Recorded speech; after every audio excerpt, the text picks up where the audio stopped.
This is Niavaran Palace in North Tehran, former residence of Mohammad Reza Pahlavi, the Shah of Iran.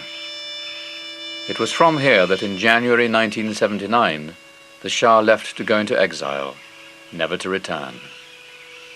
2 weeks later, Ayatollah Khomeini proclaimed an Islamic Republic and the end of 2,500 years of monarchy in Iran. Today, Niavaran is kept as a museum.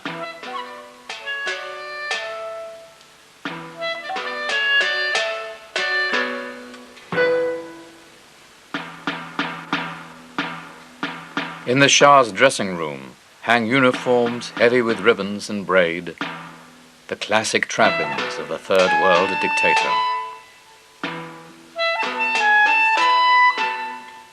Frozen in time by the events of 1979, this is the Shah's enduring reputation. But the man who wore the uniforms would never accept this label. In his own eyes, he was a visionary king, leading a grateful nation towards something that he called the Great Civilization. History now tells us that he was wrong, but for nearly 40 years, many people gambled on him being right.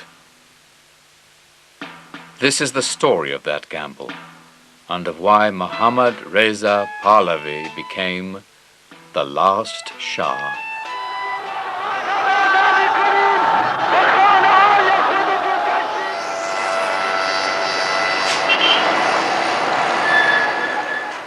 There is a very specific and special relationship between me and my people. As long as this special relationship exists between myself and my people, I don't see where somebody should or could step in and break it. The Shah was a genuine visionary. He had a vision for his country. A fully developed country taking its place alongside its natural Aryan compatriots of Western Europe and the United States. He wasn't just a cynical dictator. مردم ما شاه رو مثل یک شیطان میدونستن. حتی کار خوبش رو هم بر اساس شیطنت میافتن، نه بر اساس اینکه یک کار خوب داره میکنه. The Shah became Shah because of his father, Reza Khan, the first Pahlavi Shah. Outside the White Palace in Tehran stands an unfinished statue of Reza Khan. Work on the statue was halted by the revolution, but the bronze legs remain as an unintended monument to a man who came from nowhere to found a dynasty. Reza Khan's rise to power coincided with his country's decline. By the 1900s, Iran, known to foreigners as Persia, had been carved up by the imperial superpowers of Russia and Great Britain. As his country fell apart, Reza Khan began his ascent to the throne. He joined the Iranian Cossack Brigade and rapidly rose through the ranks. After the First World War, he entered the political arena as a military strongman. In 1926, he ousted the ruling Qajar dynasty and crowned himself Reza Shah Pahlavi, King of Kings. At his side during the coronation was his 6-year-old son, Mohammad Reza, now crown prince and heir to the throne. Judge for yourself, he later wrote, how much fear and reverence all of that ceremony could inspire in a child of 6. Fear and reverence also sum up the feelings inspired in the son by his father. Here was this frightened young boy who was always belittled by his father, and Reza Shah always said, my son can't carry on after me, he's not tough enough to do this, he's got to be a ruler like me if he wants to hold this country together. So the boy always felt inadequate in relationship to this giant of a figure. Reza Shah was the very pragmatic, level-headed, disciplined, and strong man. His son, Mohammad Reza Shah, was a bit of a mystic, very sentimental, thin-skinned, and really very emotional. They were really very, very different personalities. Reza Shah dominated his countrymen as well as his son. Believing Iran had become stuck in the Middle Ages, he applied the disciplines of the parade ground to bring it into the modern world. Taking his inspiration from the West, he built railways and roads and founded hospitals, schools, and universities. At the same time, he dealt ruthlessly with enemies and rivals, making the Pahlavi name feared and hated throughout Iran. His most stubborn opponents were to be found among the Iranian clergy. Iran is a Muslim country, but like no other. Nearly all Iranians are Shiites, the minority sect in Islam. Shi'ism is the repository of the country's most traditional beliefs. It gives to the Iranian psyche Puritanism, a distrust of authority, and a reverence for martyrdom. But Reza Shah had no time for a religion that got in the way of modernization. In a frontal assault on tradition, Reza Shah outlawed the chador, or veil, worn by women, and for good measure he ordered that men shave their beards and adopt the Pahlavi cap. کلاه پهلوی را با میخ میکوبن به سر مردم و خدمتتون عرض کنم که چادرها را از پیرزن‌هایی که اصلا نمیتونه بدون حجاب زندگی کنه اینا را از سرشون به زور برداشته میشه، سلب آزادی ها میشه و مشخصه عمده رضاخان قلدری بود، ایجاد وحشت در دل مردم بود که رمز موفقیتش بود.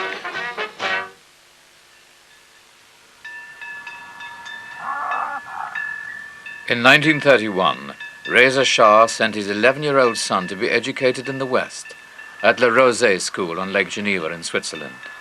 Reza Shah said, "It is hard for me to part from my beloved son, but Iran needs educated and enlightened rulers."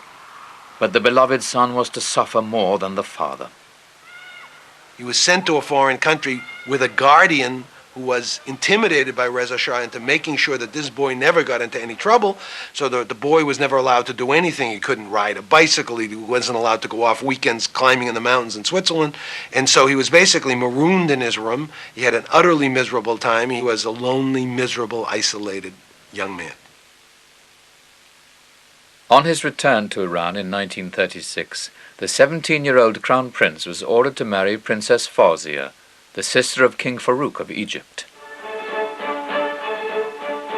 The royal wedding took place in Tehran in March 1939. Among the guests of the celebrations were military attachés from European countries on the brink of war.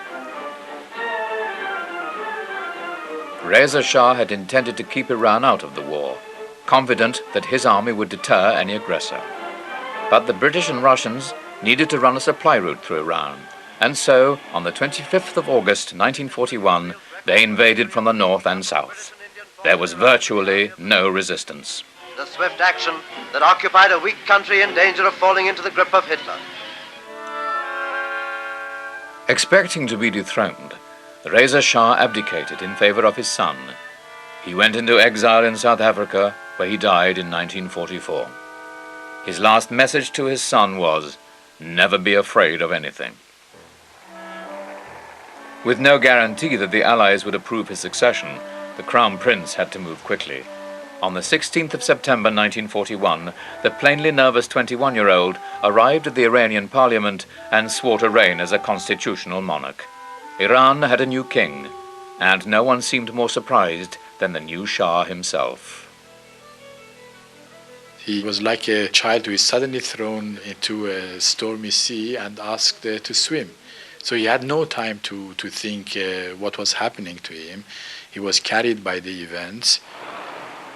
After the war, political life in Iran, stifled for so long under Reza Shah, returned.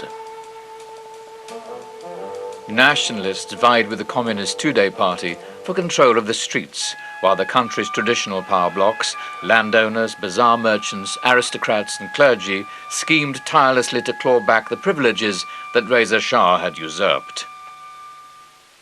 As a constitutional monarch, the new Shah appeared to play no part in this power struggle. Behind the scenes, however, he was working hard to create a power base for himself. Hoping to mobilize the support of Iran's huge rural population, he started to give away the deeds of crowned lands to peasant farmers. These simple ceremonies expressed the Shah's ideal of kingship, a benevolent ruler giving and a grateful people receiving.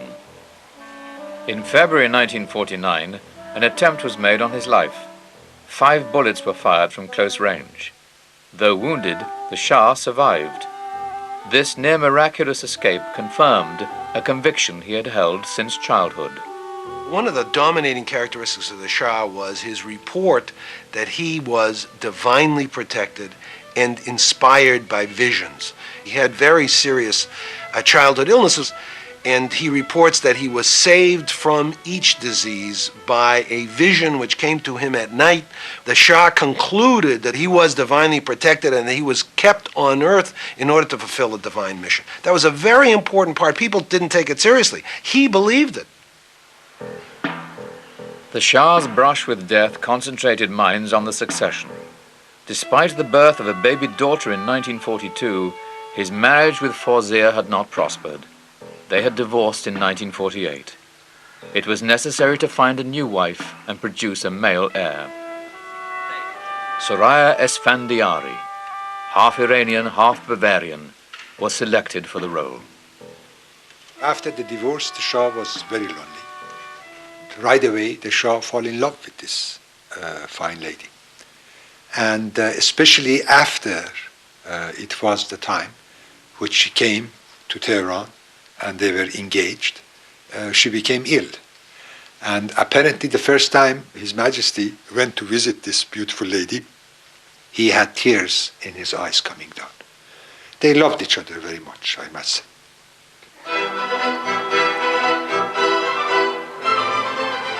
They were married in 1951.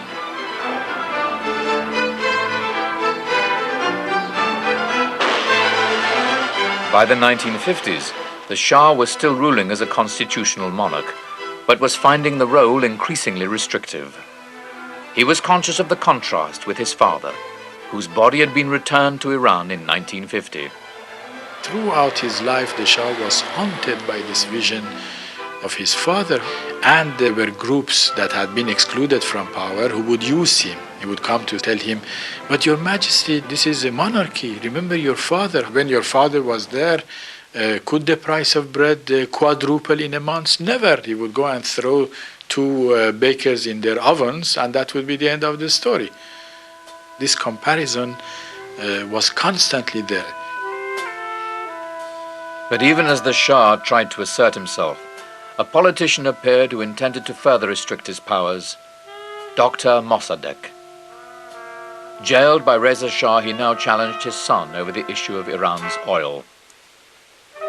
Iranian oil had always been a British concession. In return for a percentage of the royalties, the Anglo-Iranian Oil Company, in which the British government held a majority share, had exclusive rights to exploit Iran's oil. By the 1950s, nearly 10% of the world's oil came through Anglo-Iranian's refinery at Abadan. Anglo-Iranian made twice as much in profits as Iran did in royalties. Oil nationalization was the issue on which Mossadegh rose to power. Unable to resist the wave of nationalist sentiment, the Shah reluctantly appointed Mossadegh Prime Minister in 1951. A bill nationalizing the Anglo-Iranian Oil Company was immediately passed. The British responded by withdrawing from Abadan and imposing a worldwide boycott of Iranian oil. Mossadegh tried to bring young Shah into the camp of the nationalists, knowing his resentment to the British, and create popularity for him. But Mossadegh wanted a figurehead, while the Shah longed to exercise real power. So gradually, in a struggle between the nationalist movement against foreign domination, Shah gradually shifted towards the foreign powers. But the Shah was not strong enough to challenge Mossadegh directly. When he was stripped of his few remaining powers, he even offered to leave the country. Iranians refer to the Shah as the suitcase monarch. That is to say, he always had his bags packed. He was ready to go.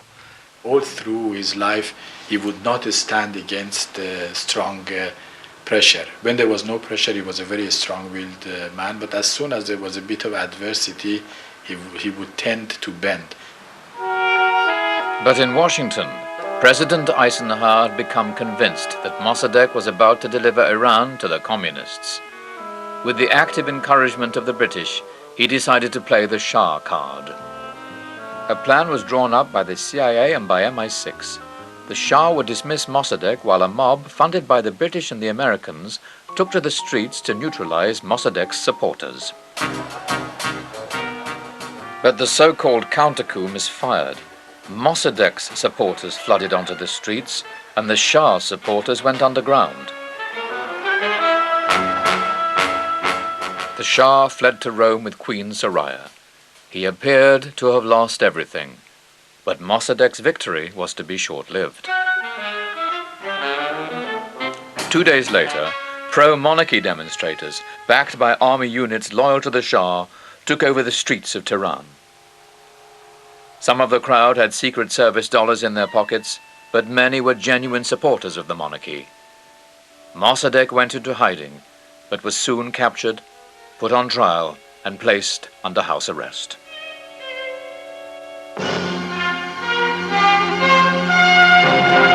The stay of the Shah of Persia and Queen Soraya in Rome was of short duration, for first reports of Dr. Mossadegh having won a victory were quickly reversed, and from the turmoil of Tehran, news came that the royalist coup had been successful after all. For the Shah, 1953 marked a fresh start. The counter-coup had shown that the West was prepared to back him. But he was now also convinced that the Iranian people loved him. In a broadcast to the nation, he said, "Until now, I was a hereditary king, but now I am an elected one. You have elected me." But 1953 left a bitter legacy. The military coup of 1953 was actually a turning point, because for the first time in a third world country like in Iran, we tried to establish a democracy.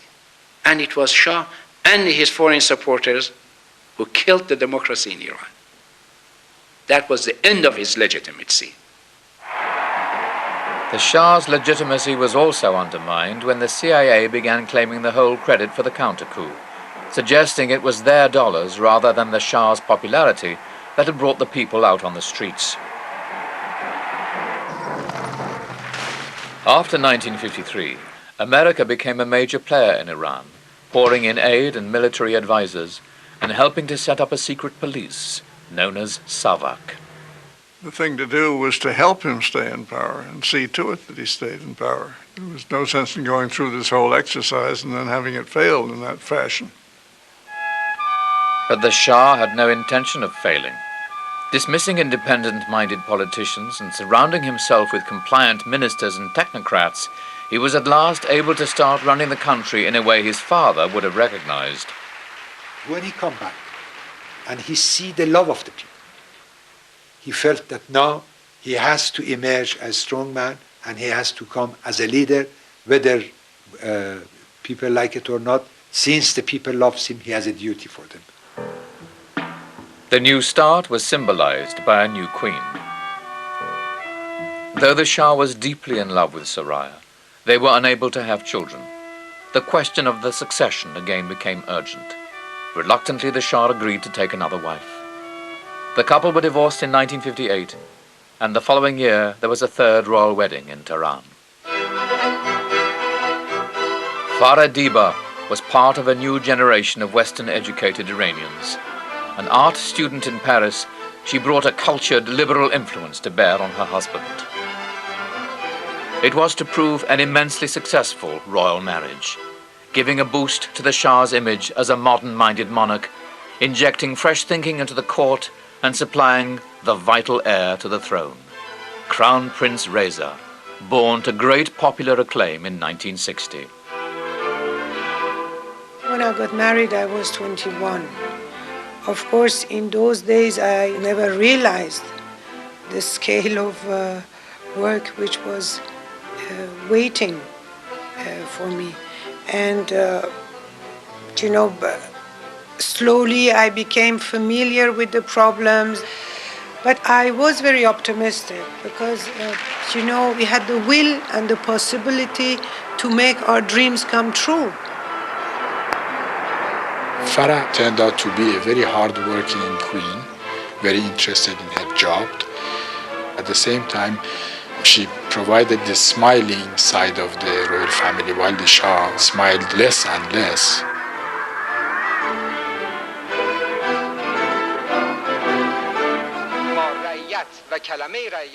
In 1961, the Shah made his most audacious move. He launched a revolution. Called the White Revolution, it promised land reform, the emancipation of women, health and literacy programs, and Western-style modernization. By putting his revolution to a referendum and receiving, according to official figures, 95% of the vote, the Shah was able to claim that the people endorsed his vision of modernization. But it wasn't just the masses who backed the Shah. Western-educated liberals were also swept along by his modernizing zeal. He would say, you want to make a revolution? I am going to make that revolution because you are not capable of performing it. So I'll do it. And I am going to go very fast, very quick, and you have to run to catch me. That's why most of our generation believed in him. For the first time, I think, in Iranian history, people were hopeful that they can solve their problems. The country would, not only the country, the individuals in the country could hope for a life of prosperity and success. Many people also hoped that the revolution would deliver what the nationalist movements of the 50s had not: democracy. But their democratic aspirations were to be frustrated. In order to implement his revolution as rapidly as possible, the Shah put aside the constitution and muzzled the press. The experiences of 1953 had convinced him that his country was not ready for democracy. The Shah believed that politics is a diabolical invention of ambitious individuals, greedy individuals who are uniquely after their own personal interests. I was thinking that once you have a society in which everybody has a PhD and everybody is vaccinated against demagoguery and being duped by politicians, then you can have politics. But when will that moment come? There's no question that my father was led to a situation where he had to take a lot of functions well beyond his constitutional limitations into his own hand.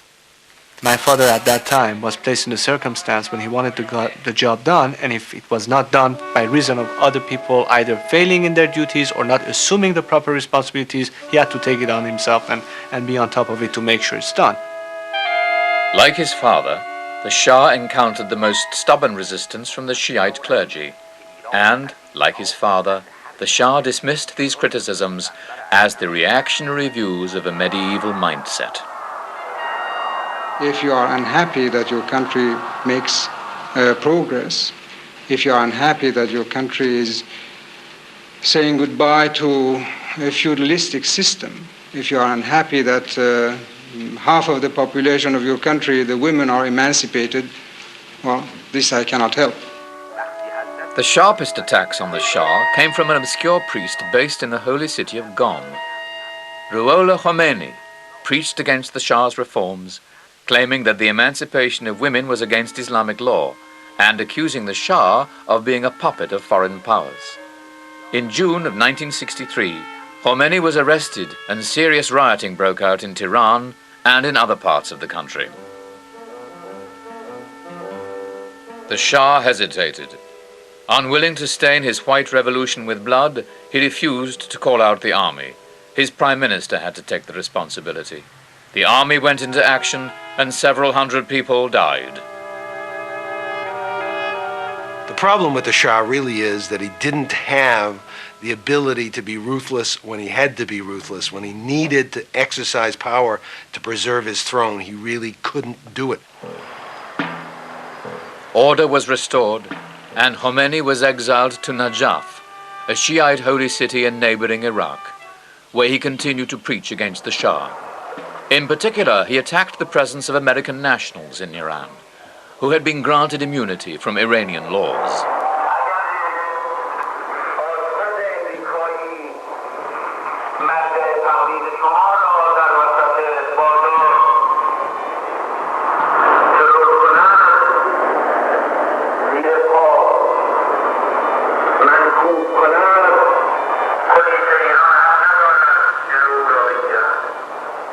Despite furious tirades from Najaf, by 1967 the Shah felt confident enough to hold his coronation. He had delayed the event for more than 25 years because he said there was no honor in being crowned a king of a poor country. By the late 60s, Iran could claim to be, if not rich, at least on its way, with oil prices steadily rising. The economic promises of the White Revolution appeared to be coming good.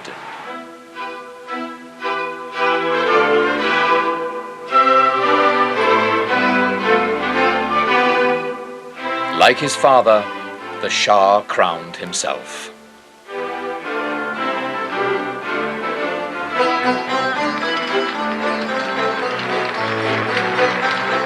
He thought that he has reached the peak of his power. He had become the most successful of Iranian kings for several centuries. The economy was going very well. Iran's prestige was high throughout the world. So he thought that he has arrived. And this was, in fact, the beginning of the fall.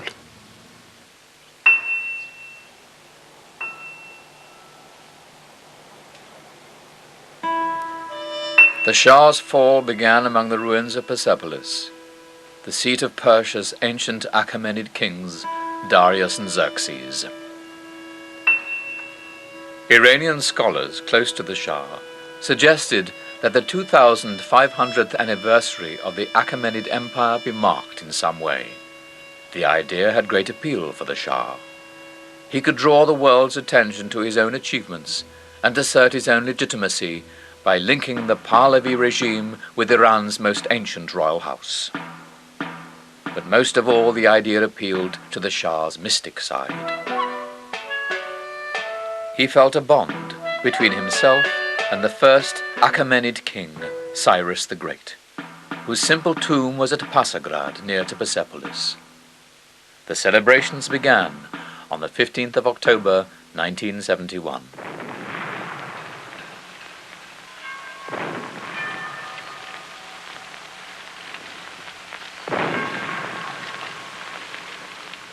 In a voice charged with emotion, the Shah addressed the spirit of the long-dead king. شاهنشاه ایران و از جانب ملت من O Cyrus, great king, king of kings, Achaemenian king, king of the land of Iran, I, the Shah of Iran, offer these salutations from myself and from my nation. For him, this moment was the essence of what he called the Great Civilization. He wanted to go into history as a new Cyrus. The Great Civilization for him was a combination of Cyrus the Great and of economic and social development. After honoring the memory of Cyrus, the Shah was joined by 50 heads of state for the main event, a parade of Iranian armies through the ages which out-DeMilled Cecil B. DeMille. But there was one group excluded from the events of Persepolis, the Iranian people.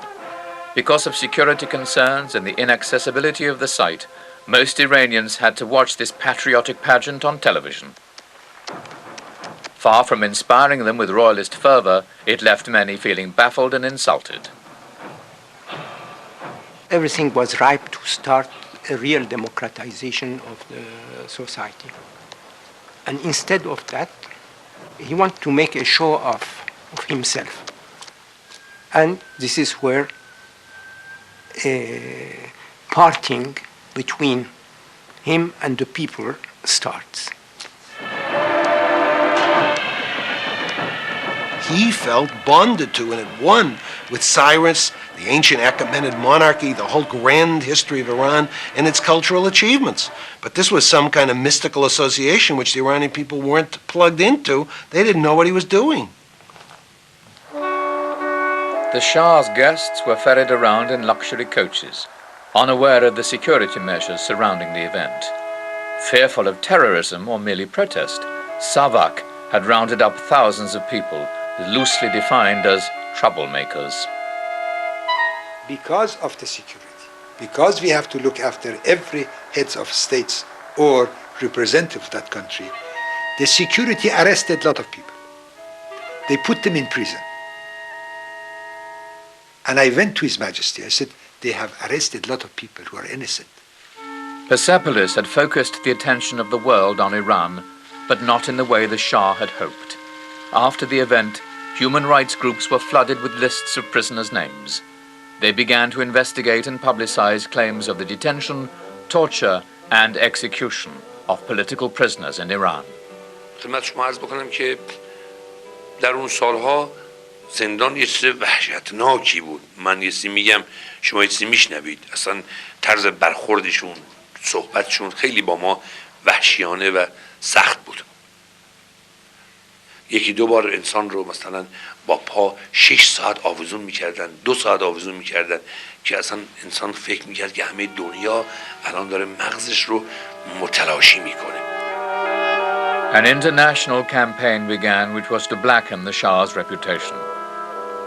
He used to say to me very often, why is it that I get such a rotten press in Britain and Iraq does not? Saddam's Iraq.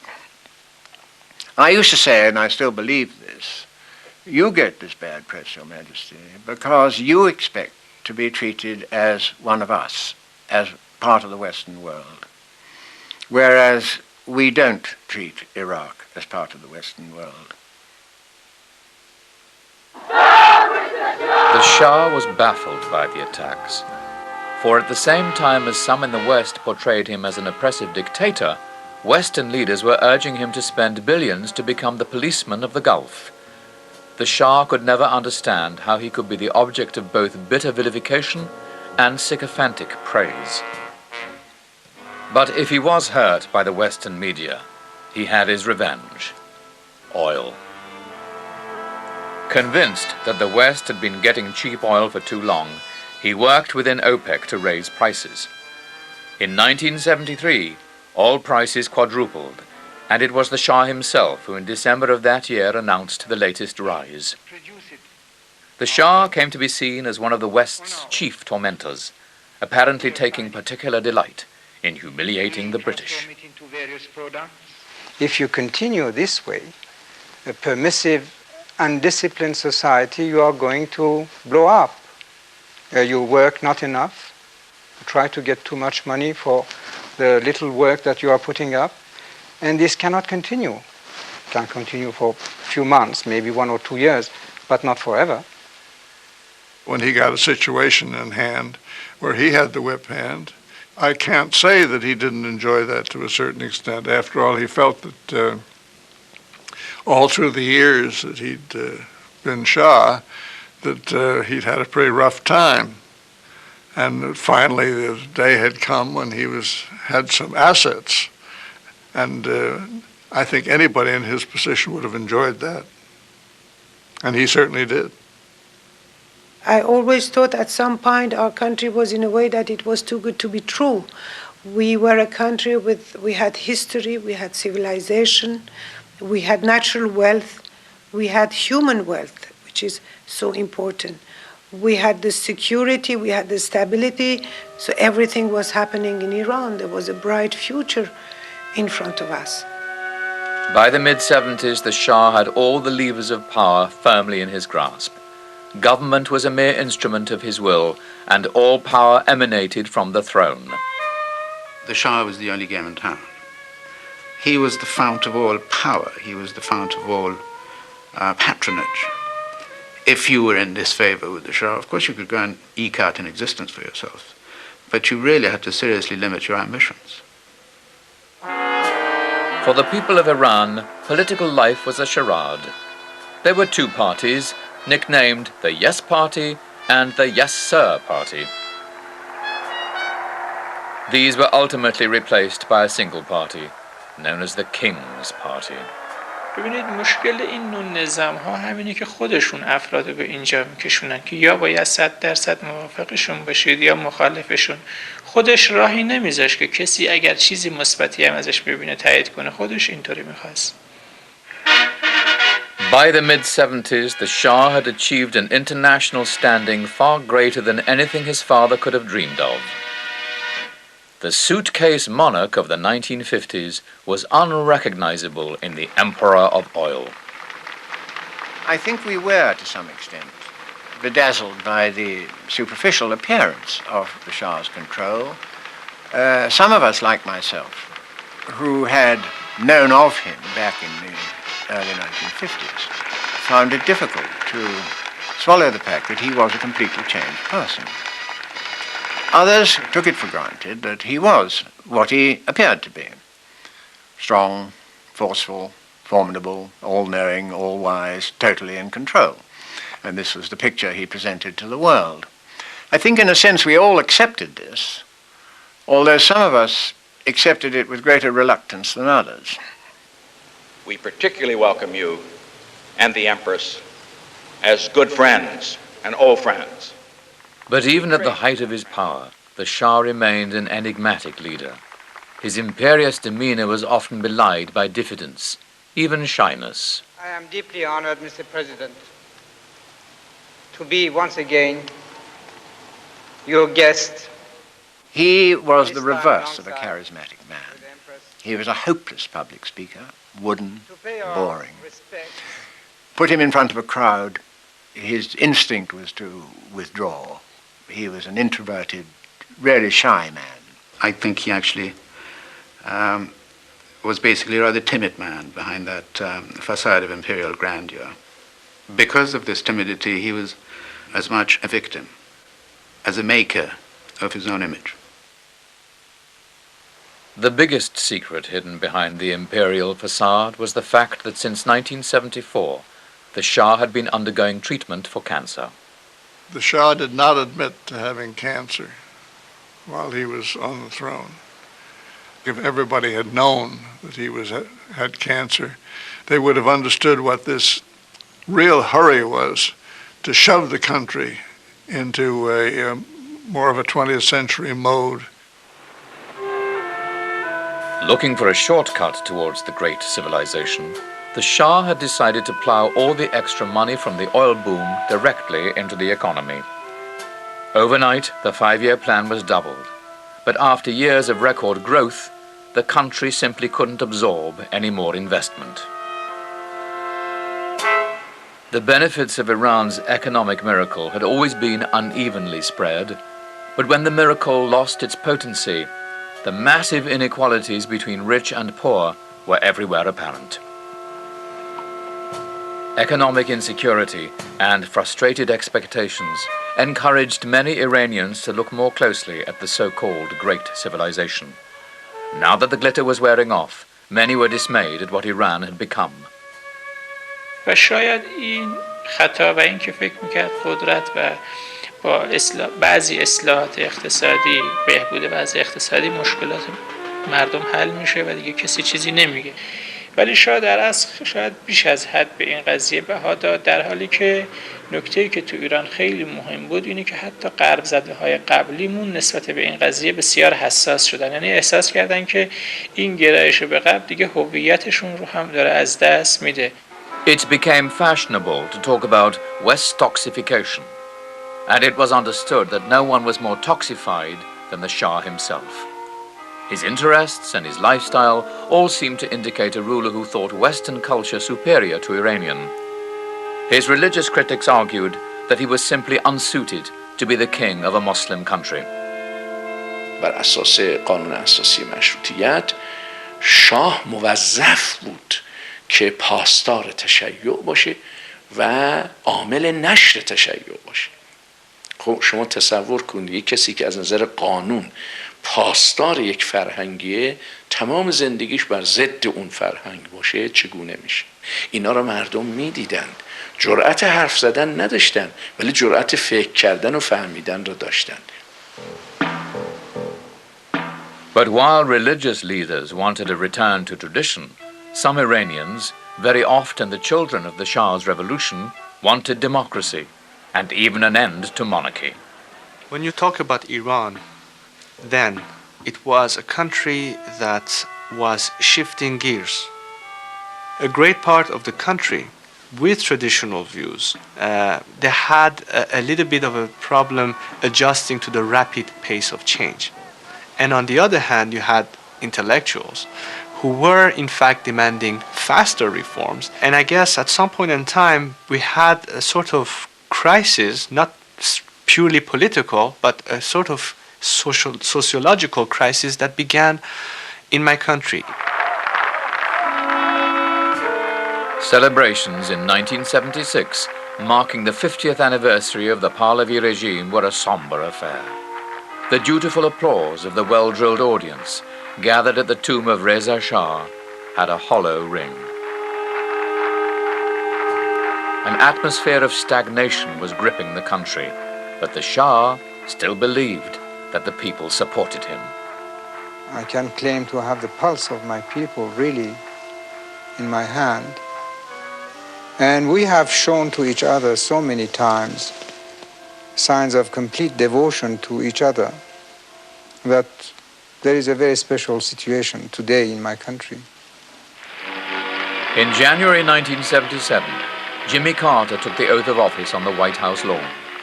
Elected on a platform of human rights and the reduction of arms sales, Carter appeared to be the Shah's worst nightmare. The office of President of the United States. In fact, Carter quickly accepted that there was simply no alternative to the Shah. All he could do was to encourage the limited liberalization program that the Shah had introduced the previous year. Of the United States. So help me God. So help me God. Neither side appreciated that this liberalization would act as a catalyst in a country ripe for revolution. In the dying days of 1977, Jimmy Carter paid a visit to the Shah in Tehran. Conscious of the need to signal his support, Carter made a fulsome New Year's toast. Iran, because of the great leadership of the Shah, is an island of stability in one of the more troubled areas of the world. A few days after Carter left, a spark was struck that was to start the revolution.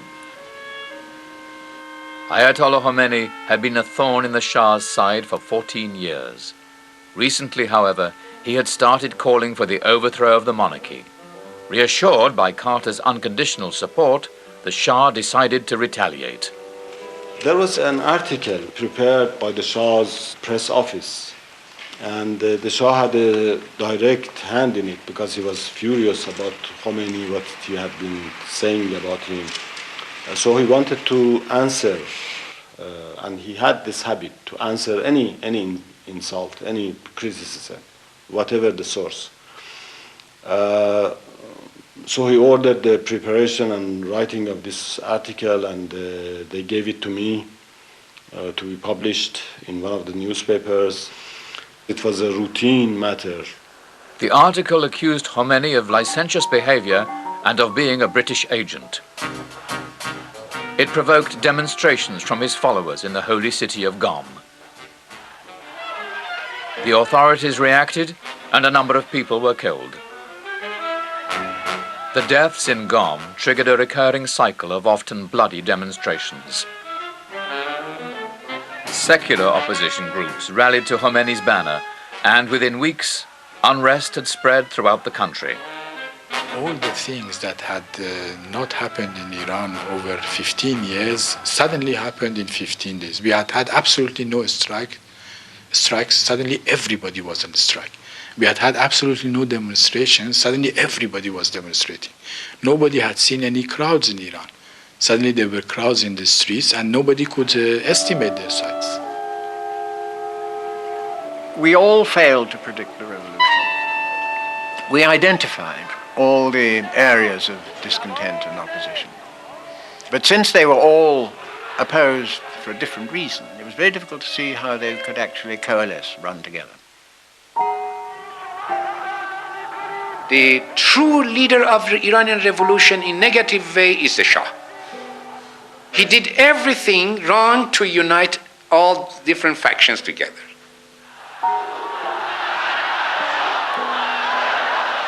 He just couldn't believe that he was as unpopular as he turned out to be. That there was no such thing as the Shah People Revolution. That he hadn't formed a bond with the people, that they weren't grateful to him for all the changes that had taken place in Iran, that he really was that popular, and that of all things, black reaction was leading the people against him. He would have been happier if it had been Red Revolution. He would have been happier if it had been the communists, because at least he felt that they were progressive, whereas the people he really had it in for were the mullahs.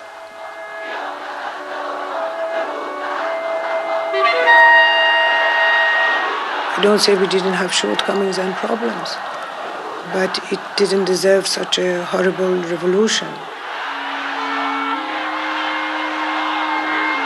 People, really many of them had become hysterical. There was the only thing they wanted for the regime to change. And of course, everything started not immediately as a snowball.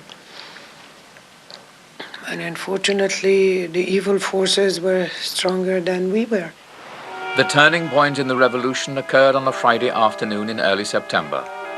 Martial law had been declared in Tehran, but despite this, many people were determined to join a demonstration in Jaleh Square.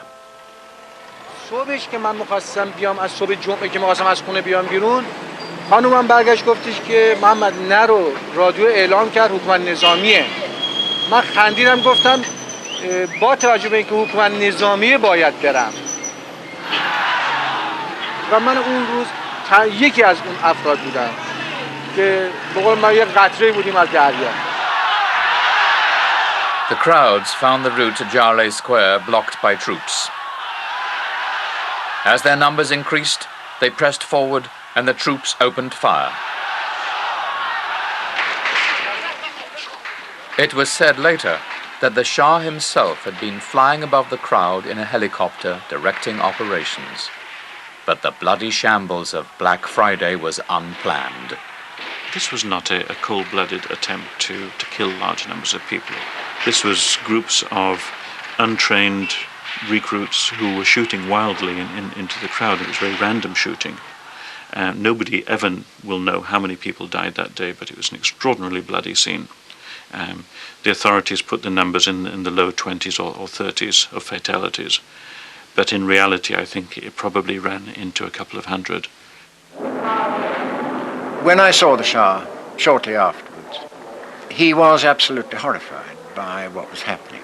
It was the first time I'd really felt that he saw that a situation was arising which he couldn't handle. He was saying over and over again that a dictator could kill his people, but a king could not. Despite all the expectations and the urging of hardliners among his advisers, the Shah refused to order the systematic use of maximum force. We were expecting more blood than what did actually took place.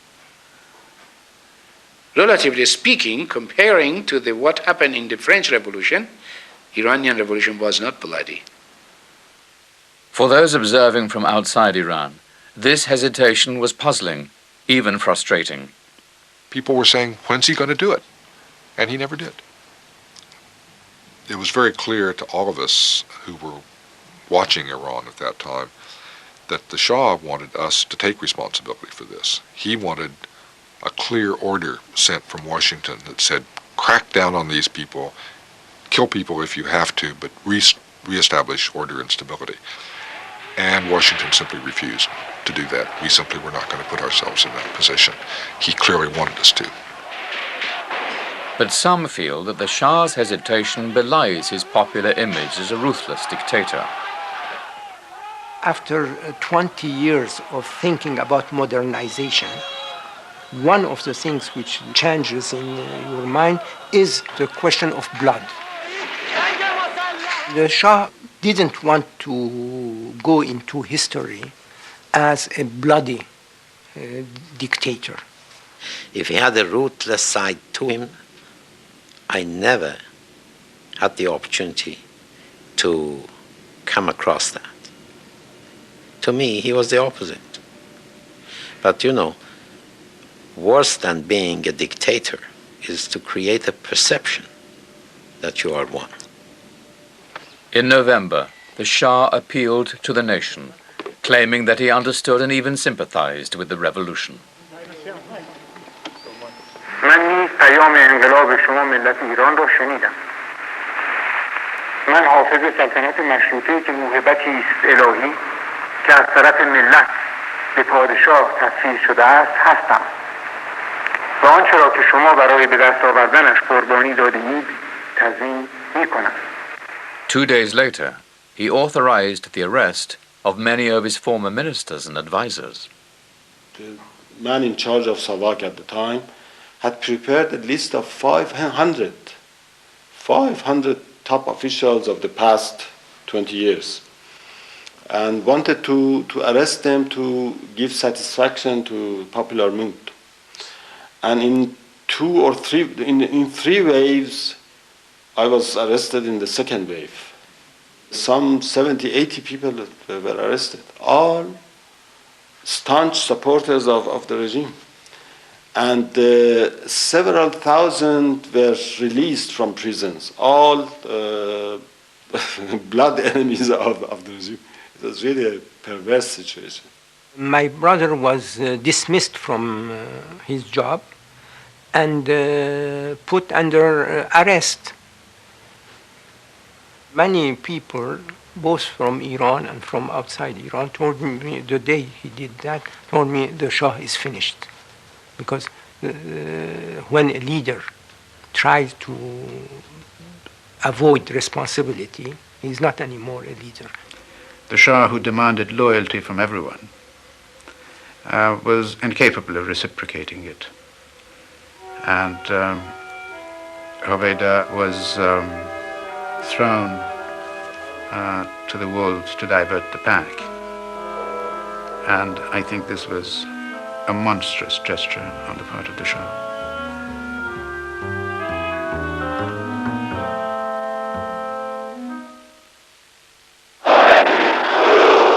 As the court fell out, the crowds on the streets swelled to unbelievable proportions. On the feasts of Tasua and Ashura, the holiest dates in the Shiite calendar, crowds in Tehran are estimated to have reached 1.5 million. On January the 16th, 1979, the Shah and Queen Farah left Niavaran Palace for the last time and headed for the airport.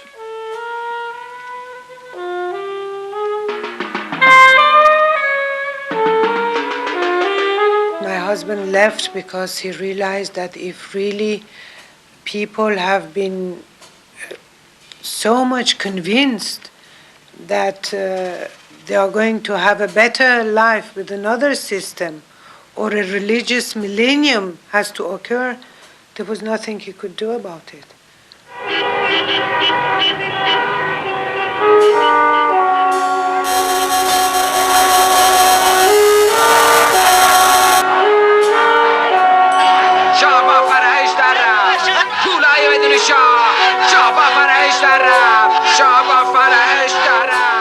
واقعا من میگم بدبخت بود. من دلم به بدبختی این سو. انصافا آدم بالاخره اینم یه موجودی بود. این انقدر بدبخت بود فکر کردش که این تو بمیرم از اون تو بمیریاست اینجوری بگم. Like his father before him, the Shah was to die in exile. He wanted to settle in America or Britain, but his former allies did not dare offer him a home. He became an international nomad looking for a refuge, and all the time his cancer was getting worse. He ended up in Panama, where he gave his last full-scale interview. You think that Mr. Khomeini, uneducated, person. He could have planned all this, masterminded all this, set up all the organization. I know that one man alone could not have done it. This I know. He was contemptuous of Khomeini's people. He couldn't believe that they could have done this themselves. He certainly didn't believe that his people had lost faith in him. This was a terrible thing for him to admit. And he was not prepared to do that. Threatened with extradition to Iran, the Shah left Panama for Egypt in March 1980.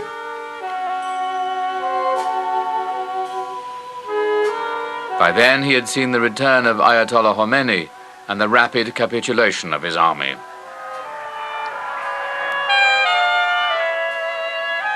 As he lay dying in a hospital in Cairo, his father's mausoleum in Tehran was demolished. On the ruins of the Shah's great civilization, there now stood an Islamic republic. He never complained. As if he has reached a level of wisdom and life that he was flying over the pettiness of life and treasons and injustices. And although he was really terribly, his heart was bleeding for what was happening in Iran, and times also questioning himself why, but he never complained.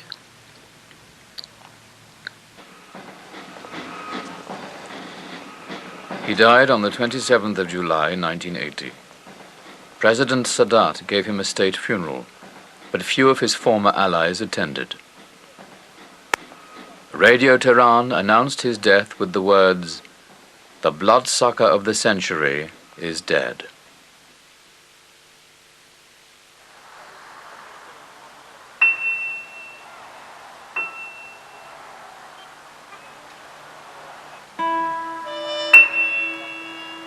He was a powerful nationalist.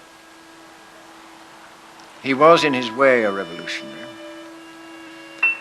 He set about modernizing what was, in developmental terms, one of the most backward countries in the whole Middle East. And he got an awful long way down that road. He lost the race, but an awful lot of what he created is bound to survive.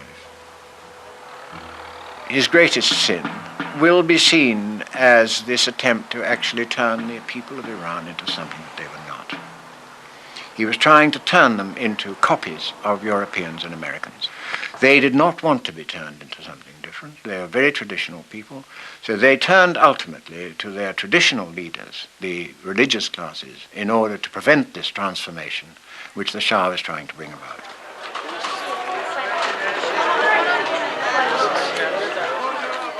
To me, it's a great tragedy that this man with such high hopes, and in a sense with such valid ambitions for his people, that he should have become so blinded to what was happening in his own country. To become so much the prisoner, really, of a personality for himself, which he and his sycophants had created over the previous 25 years or so, that he came to such a tragic end. I am dedicated to my country because this is the most beautiful thing that could happen. What could I take away with me when I go in the grave? Not even a dress, maybe just a piece of white cloth, that's all. So what I've got to take with me in the grave is history.